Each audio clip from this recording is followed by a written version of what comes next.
आइल कार्तिक पावन महीनावा मनवा में भइल हो उमंग, मनवा में भइल हो उमंग।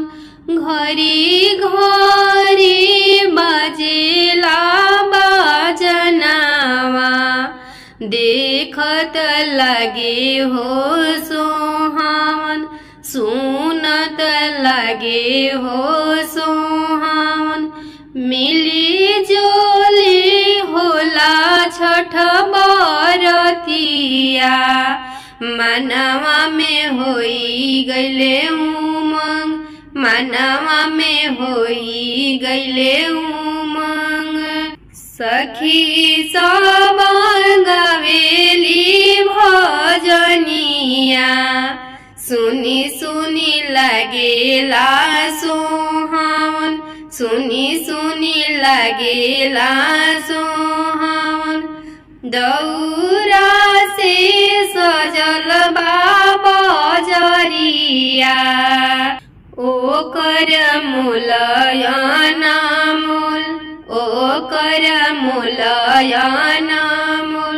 सुपाला से सजल बाबा जरिया ओकर मूलयना मूल, ओकर मूलयना मूल।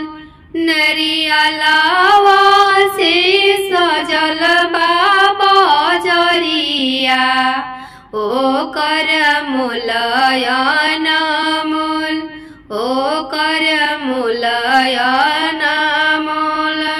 घवधा से सजल बाबा जरिया उनुकर मूलयना मूल, उनुकर मूलयना मूल।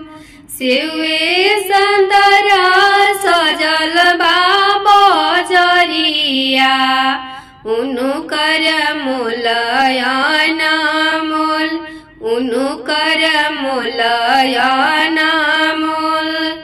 फलावे से दौरा भरई है, फलावा से सुपाला सजाई के चले के बा छठी मैया की घाट, चले के गंगा जी की घाट। पियरा धोतिया रंगवाले दौरा चमकत जाय, बहंगी चमकत जाय। आइल कार्तिक पावन महीनावा मनवा में भइल बा उमंग, मनवा में भइल बा उमंग।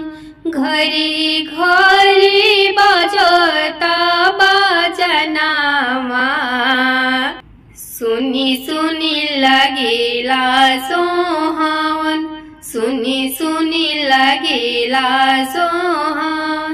सखी सब करेली बरतिया मिली जुली होला बरत, मिली जुली होला